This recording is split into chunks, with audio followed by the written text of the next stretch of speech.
Bonjour chers frères et sœurs, merci beaucoup d'être avec nous ici une fois de plus. Nous voulons vous rappeler toujours que ces études sont données tous les jeudis à 20 heures à notre église. Nous vous encourageons à participer à ces études personnellement et certainement votre présence sera une bénédiction. N'oubliez pas de cliquer sur j'aime la vidéo, de vous abonner à la chaîne de l'église et de partager avec les autres personnes, d'activer les notifications pour savoir quand d'autres vidéos seront disponibles. Alors, notre étude, c'est la continuation de l'étude précédente où nous parlons sur le potentiel d'une relation honnête, la leçon 7, les opportunités stratégiques dans les relations. Ok, nous avions commencé l'étude en examinant les opportunités stratégiques. Et nous avons commencé à voir les obstacles qui peuvent surgir dans l'établissement de ces relations. Nous avons vu le premier obstacle qui est celui des questions bibliques, principalement liées aux textes bibliques qui sont lus d'une manière isolée et sans le contexte nécessaire. Par exemple, l'amitié du monde est inimitié avec Dieu. Et aujourd'hui, nous voulons examiner les autres obstacles que nous pouvons rencontrer dans l'établissement de relations avec des personnes non chrétiennes. Alors, le deuxième obstacle, c'est le danger spirituel. Nous avons ici l'idée d'approcher les personnes non croyantes à des fins spirituelles, en suivant l'exemple de Jésus et de Paul. Mais, quels sont les risques d'une telle approche? Et qu'est-ce que Paul avait à l'esprit quand il a dit que la mauvaise compagnie corrompt les bonnes mœurs? Il est toujours important de voir l'ensemble du contexte afin de pouvoir analyser correctement le verset. Paul mettait spécifiquement en garde contre l'acceptation des enseignements religieux qui niaient la résurrection de Christ. C'était la mauvaise compagnie. Plus largement, un principe général peut être impliqué ici. Autrement dit, lorsque nous nous associons à quelqu'un qui croit autre chose que le véritable message de l'Évangile, nous devons nous assurer que c'est notre influence qui prévaut. Une autre façon d'expliquer cela est que nous devons être sur l'offensive et non sur la défensive. Nous devons être prêts à appliquer la vérité de Dieu, quelle que soit la situation dans laquelle nous nous trouvons. Comme l'a dit Paul en 2 Corinthiens chapitre 10, versets 4 et 5, car les armes avec lesquelles nous combattons ne sont pas simplement humaines. Elles tiennent leur puissance de Dieu qui les rend capables de renverser des forteresses. Oui, nous renversons le faux raisonnement ainsi que tout ce qui se dresse prétentieusement contre la connaissance de Dieu et nous faisons prisonnière toute pensée pour l'amener à obéir au Christ. Regardez bien que Paul va dire dans ce texte, car les armes avec lesquelles nous combattons, c'est très important. Notre armes ne sont pas simplement humaines, c'est-à-dire, ce n'est pas seulement la raison humaine. Je ne veux pas penser qu'est-ce que je veux dire d'une manière plus raisonnable que cette personne va comprendre l'évangile de Jésus. Notre armes ne sont pas simplement humaines. Elles tiennent leur puissance de Dieu. C'est-à-dire, nous dépendons de l'action de Dieu dans notre vie, de le Saint-Esprit qui puisse nous fortifier, nos capacités pour parler au cœur des êtres humains. Pourquoi? Parce qu'il y a des forteresses dans le cœur humain. Ainsi, lorsque nous nous sentons influencés négativement par les idées et les actions de quelqu'un d'autre, il est temps de s'échapper, au moins pour un moment. Il est essentiel que nous restions la principale influence en matière morale et spirituelle. Dans de nombreuses situations, cela n'est pas aussi difficile qu'il n'est paraît. Lorsque nous créons des amitiés dans un seul but, influencer de manière contagieuse les gens pour Christ, nous sommes plus disposés à persévérer dans la préservation de ce qui est moralement juste et vrai. Le troisième obstacle, si je peux dire comme ça, pour faire des relations avec des non-croyants et de risquer votre réputation.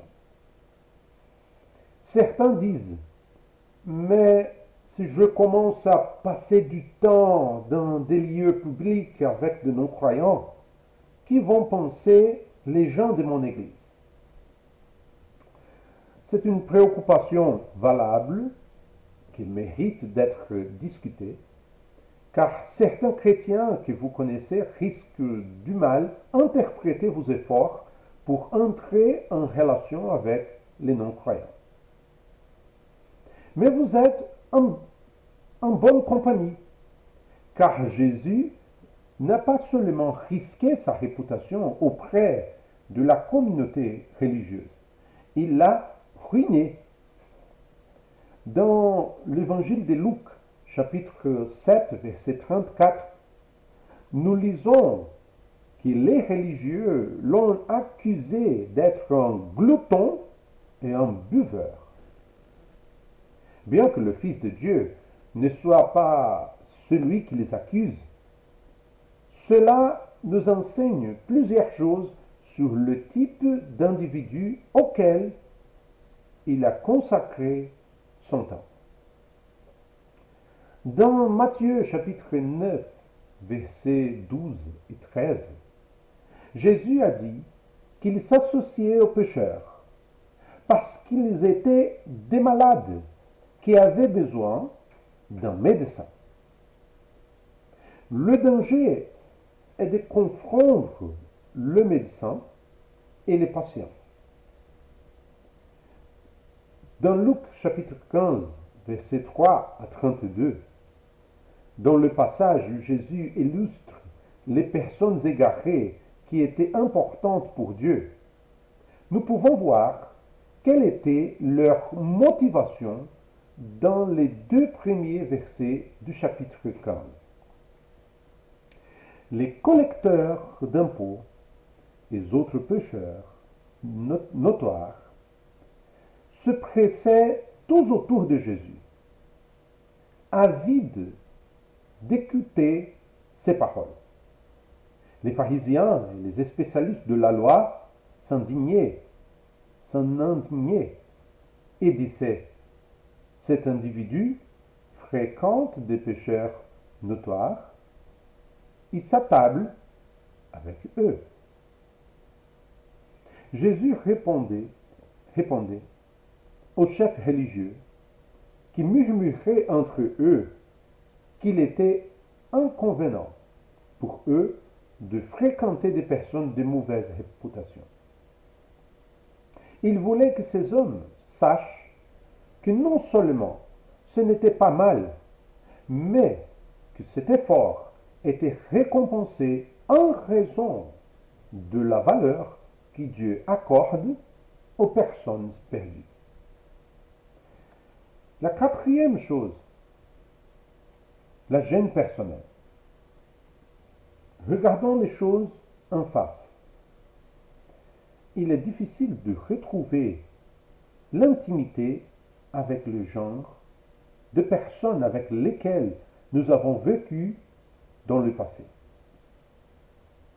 Leur langage nous dérange, leur sens du humour est gênant et embarrassant, et leurs valeurs instables nous font nous demander si le gouffre spirituel n'est pas trop large à franchir. Quelqu'un peut me dire, mais pasteur, vous voulez que je retourne là-bas? La réponse à cette question est oui et non. Non, nous ne voulons certainement pas revenir en arrière pour rester dans cet environnement. Mais oui, nous devons le visiter par amour pour les personnes qui y vivent encore, qui Dieu aime et dont nous devons nous occuper. Cela, je le sais, peut parfois sembler étrange. Ce n'est pas toujours facile, mais c'est gratifiant, surtout après avoir entendu la reconnaissance de la différence que la présence, la procédure et la parole du chrétien font parmi les non-croyants.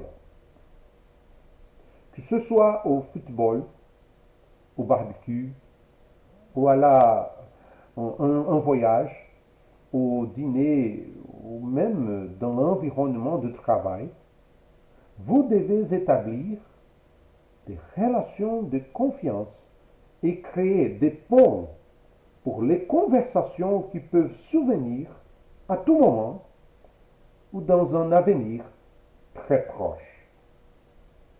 Vous ferez exactement ce que Jésus a fait.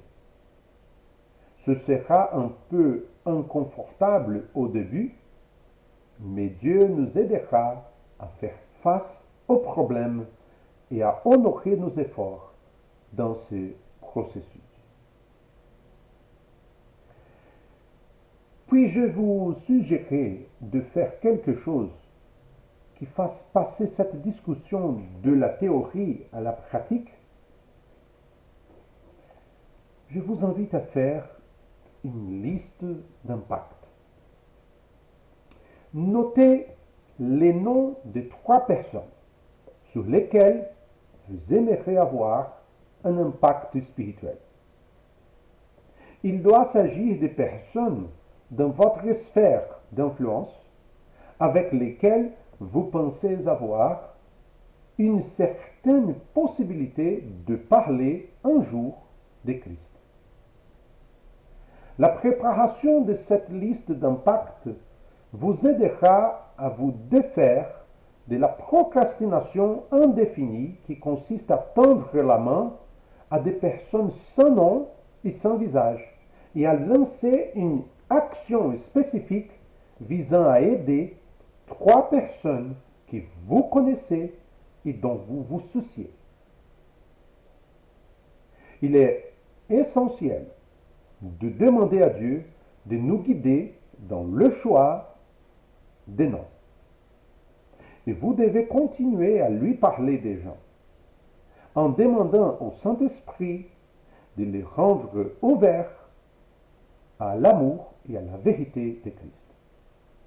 Priez aussi pour que Dieu vous aide à exprimer un amour et une amitié inconditionnelle sans arrière-pensée, et qu'il vous donne la sagesse sur la manière de les aborder et sur ce qu'il faut dire de Dieu. Vous ne serez un chrétien contagieux que si vous vous approchez suffisamment pour que les autres attrapent les virus, entre guillemets. Comme nous l'avons dit, les amis entendent les amis. Soyez donc d'abord un ami, puis un évangéliste, dans cet ordre, et vous aurez beaucoup plus de chances de gagner une âme pour Christ. Que Dieu vous bénisse et à la prochaine.